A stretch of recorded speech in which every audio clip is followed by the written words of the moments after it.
उपमुख्यमंत्री अजित पवारांनी पुन्हा एकदा नाव न घेता शरद पवारांवर टीकास्त्र डागलं। 4 दिवस सासूचे तसे 4 दिवस सुनेचेही असतात, मात्र सुनेनं म्हातारी होईपर्यंत फक्त बघतच राहायचं का, असा संतप्त सवाल अजित पवारांनी विचारला।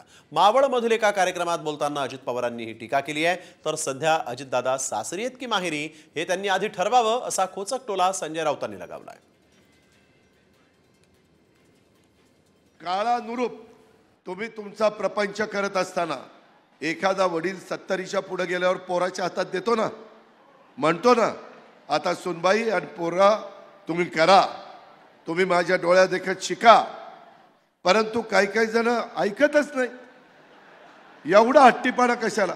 परंतु काळानुरूप जसं यांना माहिती आहे 4 दिवस सासूचे असतात, त्याच्यानंतर 4 दिवस सुनेचे यायचे की नाही, का ती सून म्हातारी झालेपर्यंत तसंच बघत बसायचं? की 4 दिवस सासूचं असं तर 4 दिवस सुनेची असतात। याच्यामध्ये सून कोण आणि सासू कोण? आता ते सासूरवाडी आहेत की माहेरी आहेत? सध्या ते जिथे आहेत त्याला ते काय ते माहेरी गेलेत की सासरी आहेत किंवा वानप्रस्थ आश्रमात जात आहेत, हे त्यांनी स्पष्ट करावं।